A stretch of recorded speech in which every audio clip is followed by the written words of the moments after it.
ప్రజల దేవుని నామానికి స్తోత్రాలు. ఈరోజు 11వ రోజు లైవ్ కూడికిని ప్రార్థన చేసుకొని 12వ రోజు లైవ్ కూడికిని ప్రార్థన చేసుకొని ప్రారంభించుకున్నాం. పరిశుద్ధుడా ప్రేమ తండ్రి నీకే స్తుతులు స్తోత్రాలు అయ్యా. 11 రోజులు మీరే తోడే నడిపించాల్సి 12వ రోజు లైవ్లో మీరే తోడే నడిపిస్తాయా అయ్యా. అయ్యా ఈ కూడిక పాటలలోనూ మీరే తోడే ఉండండి అయ్యా. వాక్యంలోని మంచి మాటలను వినులాను మీరే నిర్వహించండి అయ్యా.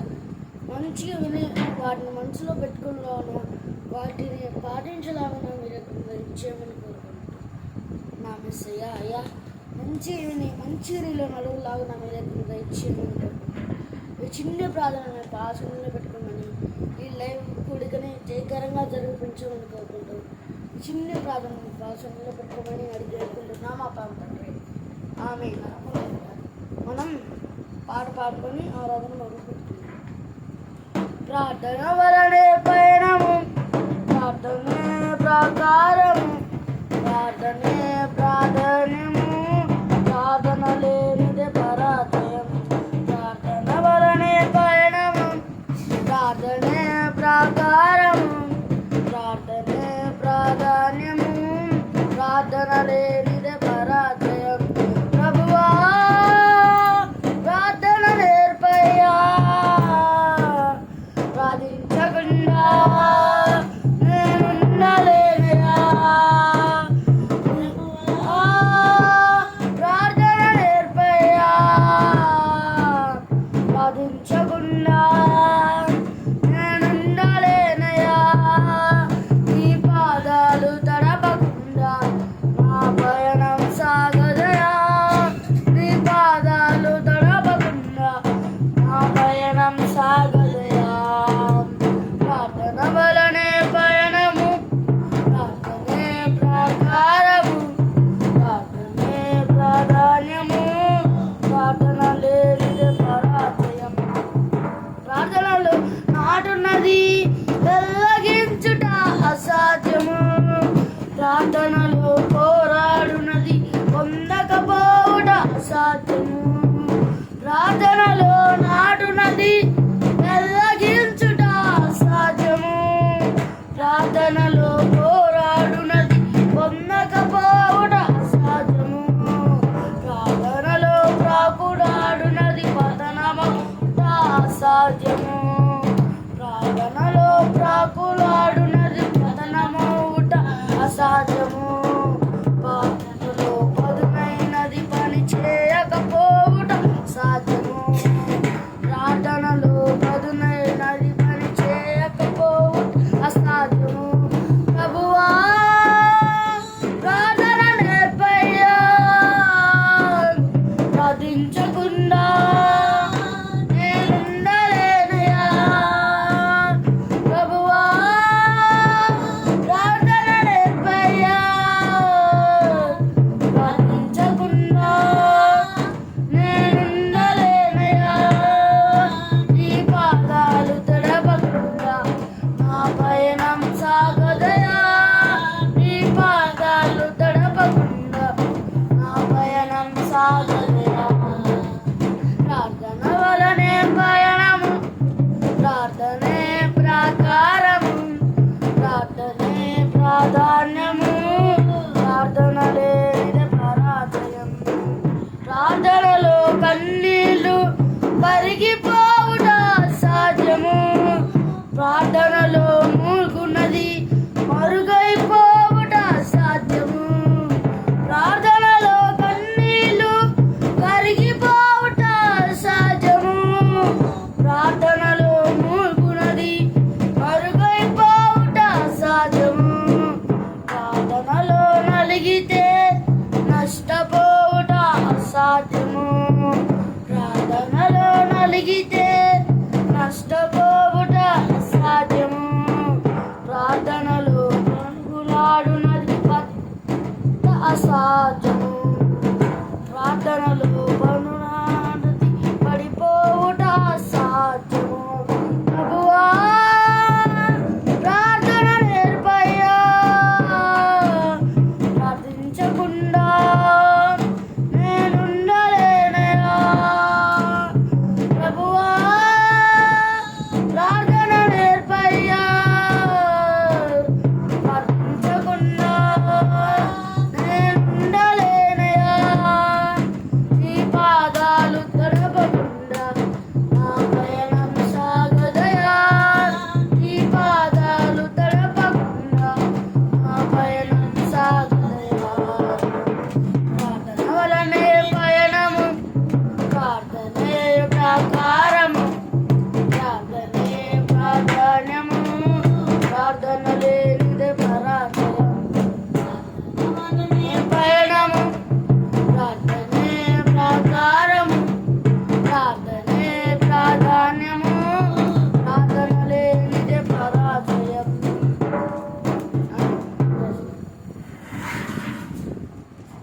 ప్రైజ్ లార్డ్, హల్లెలూయా, స్తోత్రం.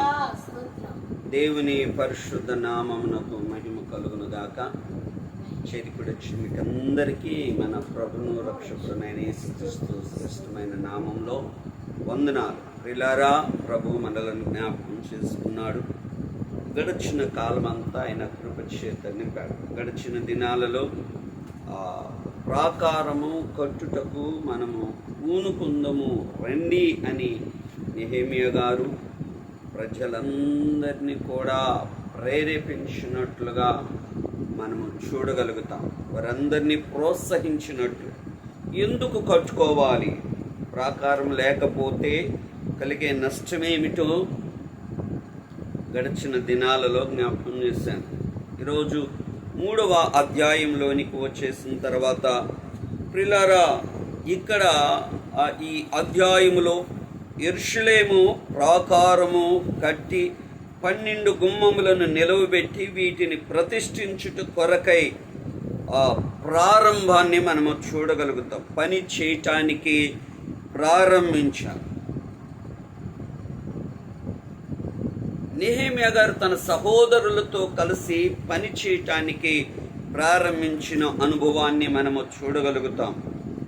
ఈ అధ్యాయములో ప్రియులారా, వారు ఆనుకొని అనే మాట 32 పర్యాయాలు చూడగలుగుతాం. 32 సార్లు ఆనుకొని.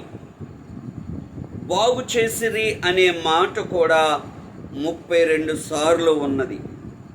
ఎవరెవరు పనిచేశారు?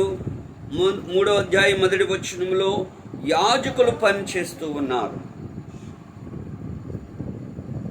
2వ వచనంలో యెరికో పట్టణపు వారు, అన్య జనాంగము కూడా ఈ పనిలో సహకారులుగా ఉన్నట్లుగా చూడగలుగుతాం.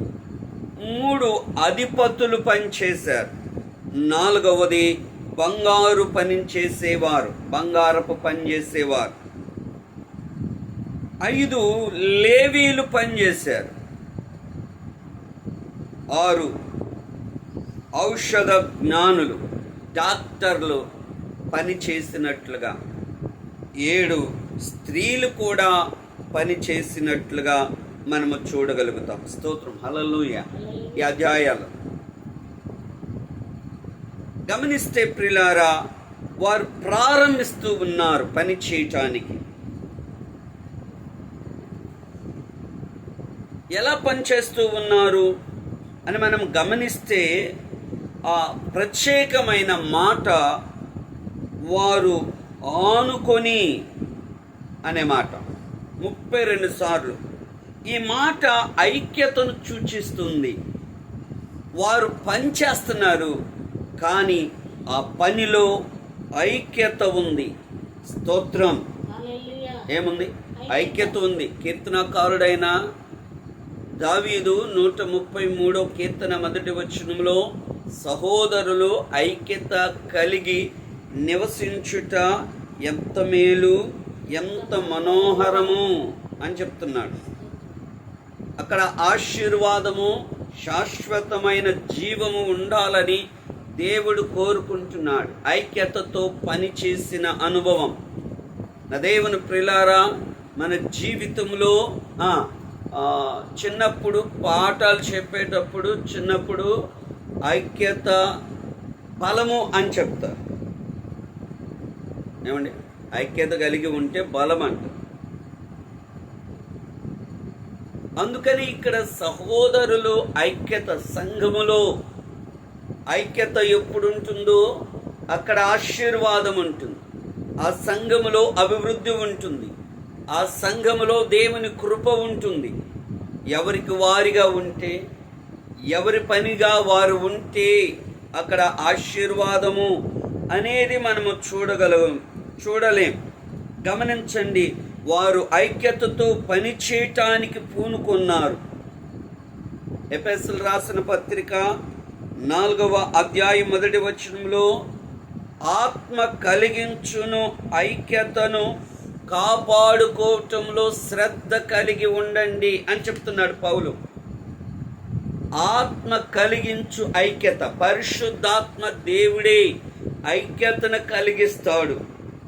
ఈ ఆత్మ అనుభవం కలిగిన వారు ఐక్యతలోనికి వస్తారు, లోబడతారు. స్తోత్రం. చాలామంది ఐక్యతకు ఉండరు, కానీ నేను ఆత్మ పొందుకున్నాను, ఐక్యత కోసం ప్రయాసపడరు, కానీ నేను ఆత్మ పొందుకున్నాను, అది పొందుకున్నాను, ఇది పొందుకున్నాను అనేటువంటి మాటలు చెప్తా ఉంటారు.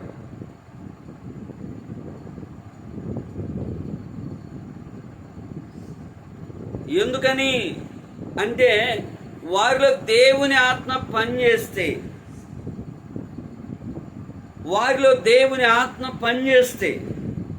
వారు ఐక్యతలోనికి నడిపించబడతారు.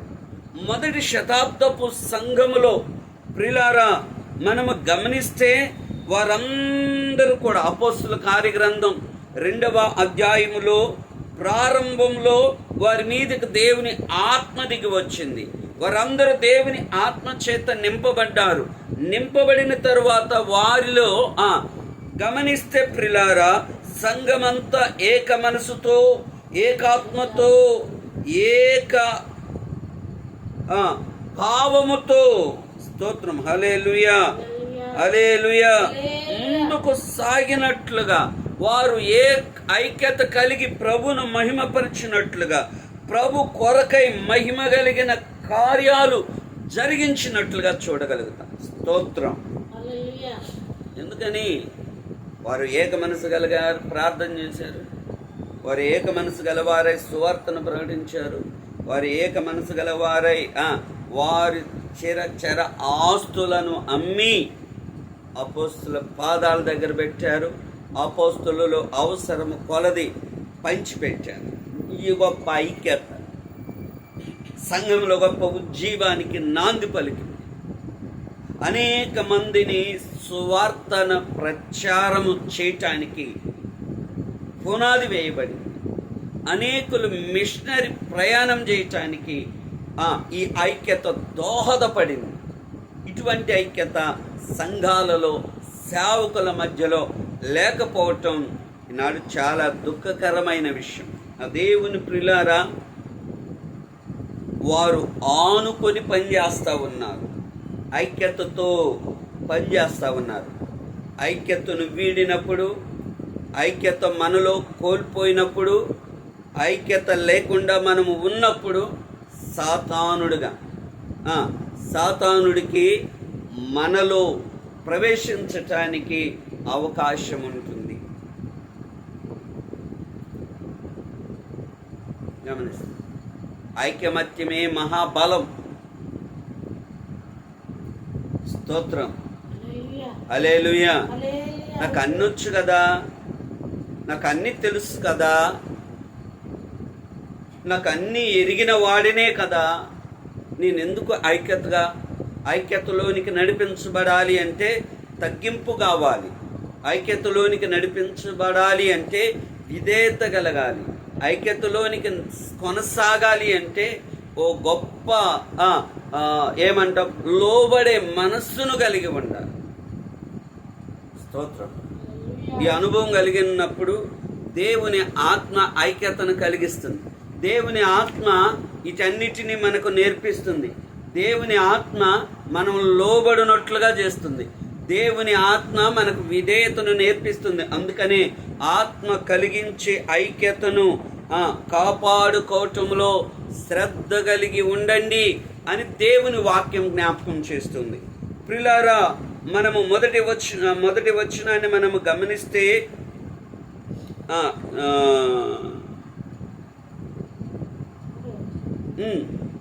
3వ అధ్యాయం మొదటి 2 వచనాలు. ప్రధాన యాజకుడైన అతని సహోదరులైన యాజకులను లేచి గొర్రెల గుమ్మమును కట్టి ప్రతిష్ఠించి తలుపులు.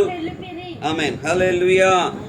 ఇక్కడ గొర్రెల గుమ్మం, యెరూషలేము పట్టణం చచ్చౌకముగా ఉంటుంది. చచ్చౌకము అంటే 4 మూలలు కూడా సమానము అనే అర్థం. ఎటు చూసినా సమానంగా ఉంటుంది. ఈ పట్టణము ప్రాకారము కట్టి ఆ ప్రాకారమునకు 12 గుమ్మములు నిలవబెట్టాలి. ఈ 12 గుమ్మములు ఒక్కొక్క దిక్కున 3 గుమ్మములు చొప్పున నిలవబెట్టాలి. ఒక్కొక్క గుమ్మమునకు ఒక్కొక్క పేరు కలిగి ఉన్నది.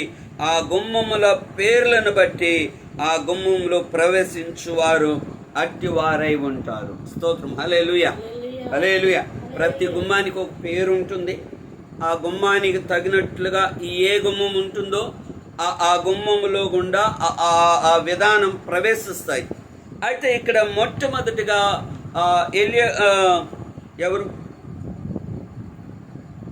ఎవరు కట్టింది? ఆమేన్, హల్లెలూయా. ఆయన కట్టినప్పుడు ఇక్కడ ఎలీషీబు ఈ గుమ్మమును, గొర్రెల గుమ్మమును కట్టినట్లుగా చూడగలుగుతాం. ఎలీషీబు అనే పేరు కలిగిన వారు బైబిల్ గ్రంథంలో 7 ఉన్నారు. స్తోత్రం. హల్లెలూయా, హల్లెలూయా. యాజకుడైన ఎలీషీబు శత్రువులు పడగొట్టిన ప్రాకారమును తిరిగి కట్టుటానికి, గుమ్మములను నిలవబెట్టడానికి నెహెమ్యాతో కూడా మొదట పూనుకొన్నాడు. ఇతడు యాజకుడై ఉన్నాడు. యాజకులైన వారు మొదటిగా పూనుకొనవలసినది. స్తోత్రం. హల్లెలూయా. ఏమండి, ఇతడు యాజకుడు. ఈయనే పూనుకుంటున్నాడు, ఈయనే ప్రారంభిస్తున్నాడు పని.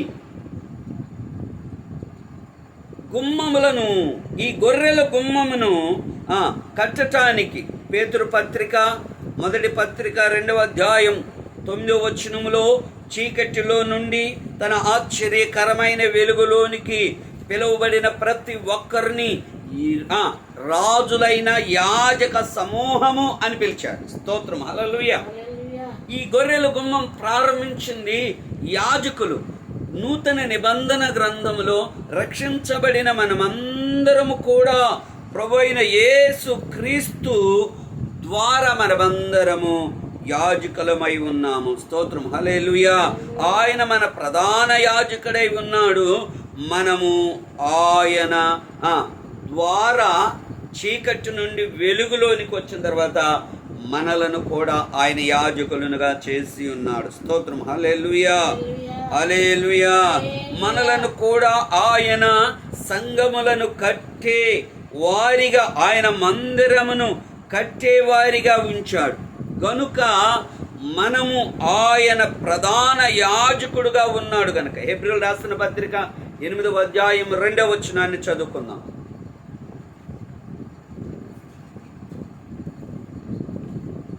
స్తోత్రం. 8వ అధ్యాయం 2వ వచనం.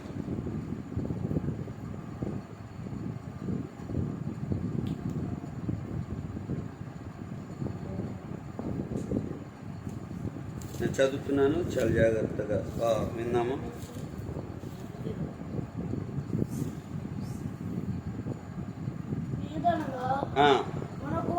మనకు అట్టి ప్రధాన యాజకుడు ఆయన పరిశుద్ధాలయమునకు అనగా ప్రభువే స్థాపించిన నిజమైన గుడారమునకు పరిచారకుడై ఉండి స్తోత్రం. హల్లెలూయా. ఇక్కడ ఆయన జ్ఞాపకం చేస్తూ ఉన్నాడు, ఇదిగో మనకు ఒక ప్రధాన యాజకుడు ఉన్నాడు. ఆ మహిమ కలిగిన ఆ పని, ఆ పరిచర్య, ఇది దేవుని ద్వారా కట్టబడిన ఈ మందిరమునకు ఆయనే మొదట పరిచారకుడై ఉన్నాడు. స్తోత్రం. హల్లెలూయా. మనమందరం కూడా ప్రియులారా మన సంఘములో పరిచారకులమై ఉండాలి అని ప్రభు జ్ఞాపకం చేస్తూ ఉన్నాడు. ఆయన మందిరములో పరిచారకుడిగా పనిచేసినట్లుగా మనము కూడా పరిచారకులముగా, అంటే పరిచర్య, ఏ బాధ్యత అయినా ఏ పనైనా చేయగలిగిన. స్తోత్రం. హల్లెలూయా.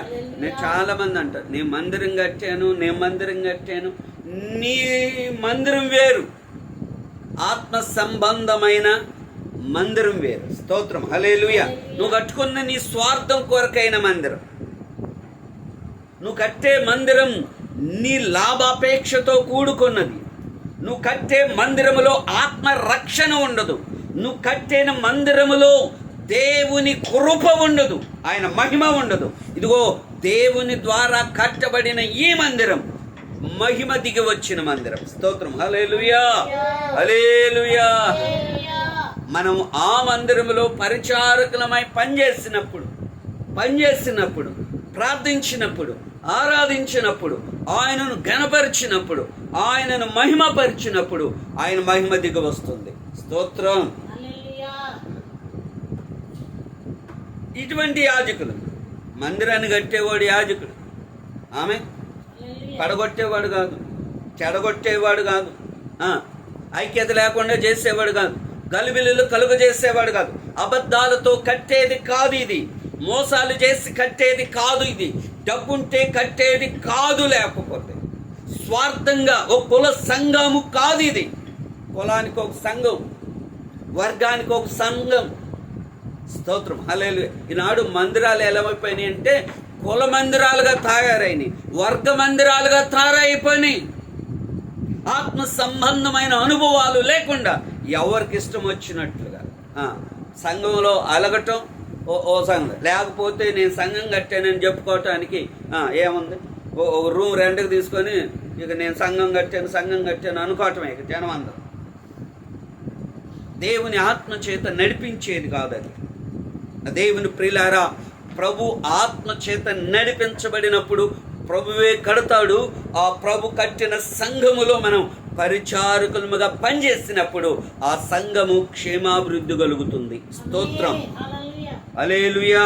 మనం గమనిస్తే గొర్రెల గుమ్మము ప్రభు అయిన యేసు క్రీస్తును సూచిస్తూ ఉంది. యోహాను సువార్త 10వ అధ్యాయం 7వ వచనములో, 10వ అధ్యాయం 7వ వచనం,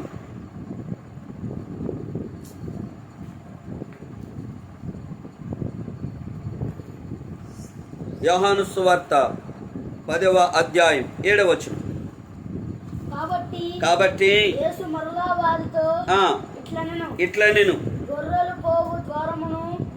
పోవు ద్వారమును నేనే, నాకు ముందు వచ్చిన వారందరూ దొంగలను దోచుకొని వారునై ఉన్నారు. ప్రభువైన యేసు క్రీస్తు జ్ఞాపకం చేస్తూ ఉన్నాడు.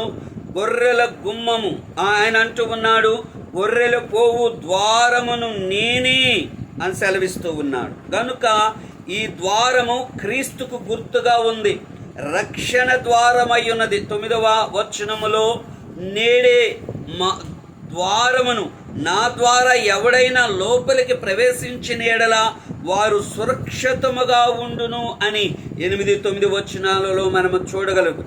లోపలికి పోవచ్చు, బయటికి వచ్చుచు, మేత మేచు ఉండును. లోపలికి పోవుట అనగా మందిరంలోనికి వెళ్ళుట, బయటికి వచ్చుట అనగా బహిరంగముగా దేవునిని గురించి సాక్ష్యమిచ్చుట. మేత మేట అనగా వాక్యమును చదువుట, వాక్యమును వినుట, వాక్యమును ధ్యానించుట. స్తోత్రం. హల్లెలూయా. ఆయని ఎవరైనా ఆ ద్వారం కొండ ఆమె హల్లెలూయా. నువ్వు మందిరములోనికి వెళ్ళు, బయట దేవుని సన్నిధిని బహిరంగముగా క్రీస్తుని గురించి సాక్ష్యం ఇచ్చినప్పుడు, వాక్యాన్ని చదువుతూ ఉన్నప్పుడు, వాక్యమును వినుచూ ఉన్నప్పుడు, వాక్యమును ధ్యానిస్తూ ఉన్నప్పుడు, పిల్లారా, ఈ గొర్రెల గుమ్మము అనునది యెరూషలేము ప్రాకారము గుమ్మములలో ప్రధానమైన ద్వారం. ఈ గొర్రెల ద్వారము దగ్గర బెతెస్దా కోనేరు ఉన్నది. స్తోత్రం. హల్లెలూయా, హల్లెలూయా. ఈ గొర్రెల గుమ్మము దగ్గరే బెతెస్దా కోనేరు ఉంది. ఈ కోనేట్లో దేవుని దూత దిగి వచ్చి నీళ్లు కదిలిస్తుంది. నీళ్లు కదిలింపబడినప్పుడు వాడు ఎట్టి వ్యాధి కలిగిన వాడైన, స్తోత్రం, హల్లెలూయా, హల్లెలూయా, వారు ఎట్టి వ్యాధి కలివారైనా స్వస్థత కలుగుతుంది. ఈ గుమ్మం ద్వారా లోపలికి వస్తే బెతెస్దా కోనేరు ఉంది. ఇక్కడ ప్రతి వ్యాధికి స్వస్థత కలుగుతుంది. ఆమేన్.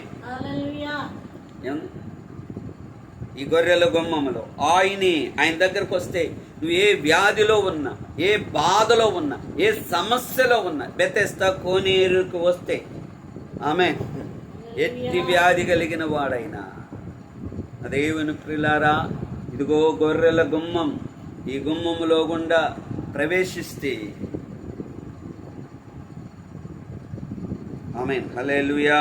యెరూషలేములో గొర్రెలు గలవారు ఎవరైనా సరే ఆ గొర్రెలను ఈ గొర్రెల గుమ్మం ద్వారానే బయటకు తోలుకొని వెళ్ళాలి, వెలుపలకి తోలుకొని వెళ్ళాలి. లోపలికి వచ్చేటప్పుడు కూడా ఆ ద్వారమునే రావాలి. స్తోత్రం, హల్లెలూయా.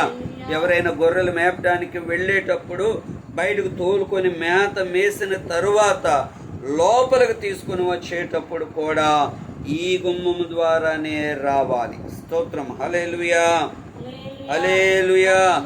ఆ గొర్రెలు బయటకు వెళ్ళి ఆ గొర్రెల గుమ్మం ద్వారా బయటకు వెళ్ళి అవి ఎంత ప్రదేశం, ఎంత దూరం, ఎన్ని ప్రదేశాలు తిరిగి వచ్చినా తప్పకుండా మేత మేసి వస్తూ ఈ గుమ్మములోనే ప్రవేశించాలి. స్తోత్రం, హల్లెలూయా, హల్లెలూయా.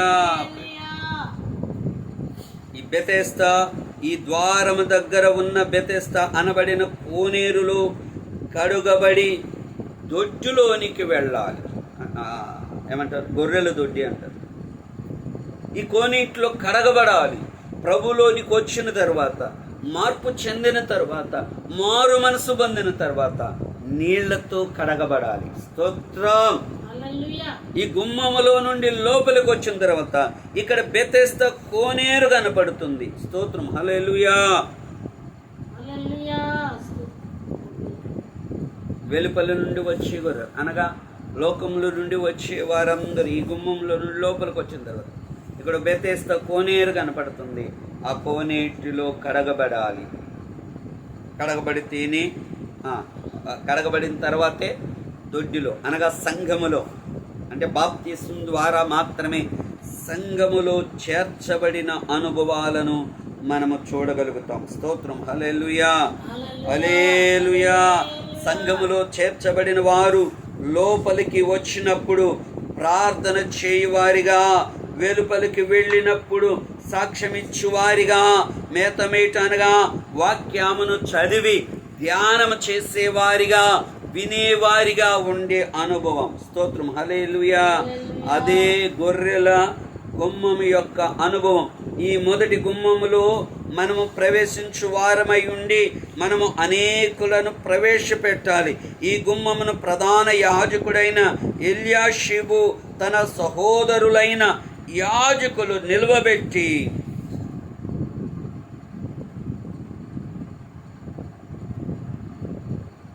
హమ్మేను, హనన్య అను గోపురం వరకు ప్రాకారము కట్టి గుమ్మములు నిలవబెట్టి తలుపులు నిలిపి ప్రతిష్ఠించినట్లుగా మనము చూడగలుగుతాం. స్తోత్రం, హల్లెలూయా. కాబట్టి ఈ గుమ్మము ద్వారా లోపలికి ప్రవేశించినప్పుడు, ఈ గుమ్మము ద్వారా ప్రవేశించటానికి ప్రియులారా ఏమండి, ప్రతి అనుభవం గొర్రెలు తప్పకుండా రావాలి. ఈ గుమ్మంలోనే రావాలి. ఈ బెతెస్దా కోనేరులోని కడగబడాలి.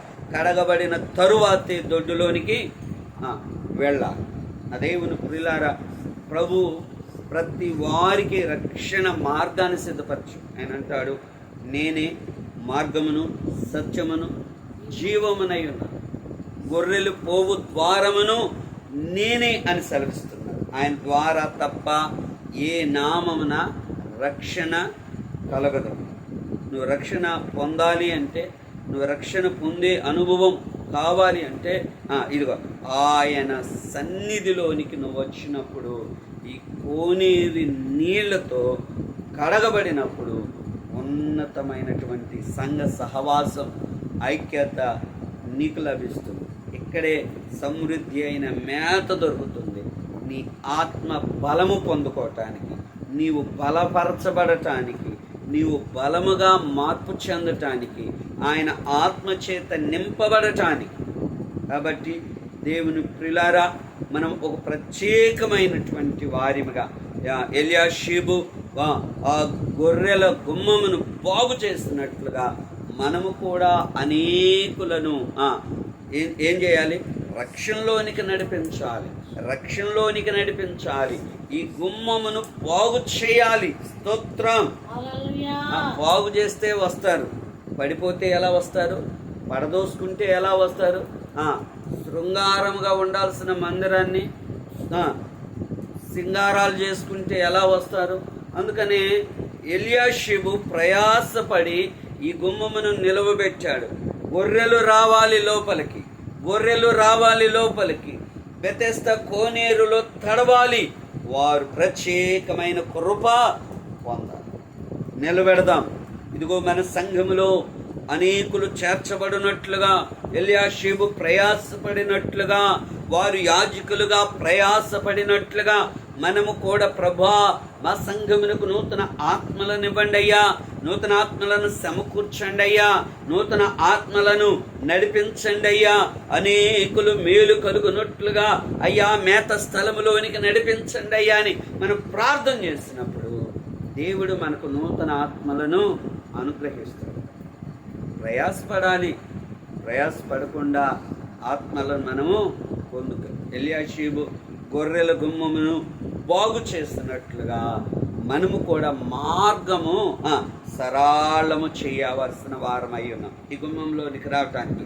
అందుకని బాప్తిస్మిచ్చి యోహాను ఇదిగో మార్గాన్ని సరళము చేయటానికి యేసుక్రీస్తుకు ముందుగా ఆయన వచ్చాడు.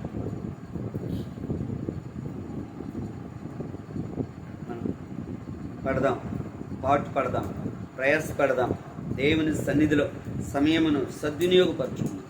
దేవుని సన్నిధిలో సమయాన్ని పోనీయక దేవుని సన్నిధిలో ప్రిలారా మనం ప్రయాసపడి దేవుని సన్నిధిలో ప్రార్థన చేస్తే దేవుడు తప్పక కార్యం చేస్తాడు. దేవుడు ఆ కృపను దయచేయును గాక. ఆమేన్. ప్రార్థన చేసుకుందాం. పరిశుద్ధుడైన దేవా, ప్రేమ కలిగిన తండ్రి, కృప కలిగిన మా దేవా, మా రక్షకుడా, నీకు వందనాలు చెల్లిస్తూ ఉన్నాము. నీ ఉన్నతమైన ప్రేమను బట్టి, కృపను బట్టి నీ సన్నిధిలో మమ్మల్ని దర్శించి జ్ఞాపకం చేసుకొని నీ మేలుతో నింపి బలపరిచి ప్రభా నాయన ఈ రాత్రి నాయన ఉపవాస పండుగలలో 12వ కూడికలోనికి నడిపించు. వాటిలో వాకిస్తూ ఉన్నాం అయ్యా, నీకే వందనాలు. నెహెమ్యా గారు ప్రోత్సహించాడయ్యా, వారిని బలపరిచారయ్యా. వారి గుమ్మములను అయ్యా యెరూషలేము ప్రాకారము కట్టడానికి, గుమ్మములను నిలవబెట్టడానికి అయ్యా ప్రారంభించి వారు ఐక్యతతో ప్రార్థన చేస్తారు. వారు ఐక్యతతో పని ప్రారంభించారయ్యా. సంఘంలో కూడా ఐక్యతను దొంగిలిస్తున్న దుష్టుని తొలగించి సంఘములో ఐక్యతను దయచేయండి. సహోదరులు ఐక్యత కలిగి పనిచేసినప్పుడు అక్కడ ఆశీర్వాదం ఉందన్నావయ్యా. ఐక్యత కలిగి ఉంటేనే దీవెన అన్నావు కనుక మేమందరం ఐక్యత కలిగి నీ సన్నిధిలో ముందుకు కొనసాగునట్లు నాడే క్రైస్తవ్యంలో అయా దేవుని బిడ్డలు ఐక్యత లేకే అనేక విధాలుగా నష్టపోతూ ఉన్నారు. దయచేసి మా దేశంలో ప్రభా అయా నీకే సంఘములో ఐక్యతను దయచేయమని ప్రార్థించండి. నివున్నతమైన కార్యము చేయండి. ప్రేమించిన సంఘాలను దీవించండి. ప్రవేశ ప్రార్థన మందిరం, షిలోహు ప్రార్థన మందిరం విశ్వాసులందరినీ మీరు జ్ఞాపకం, బిడ్డలందరినీ మీరు దీవించి ఆశీర్వదించండి. నీ కృపలో వర్ధలు చేయండి. నీ కృపా క్షేమాలు వెంట ఉంచండి. మేలు చేయండి.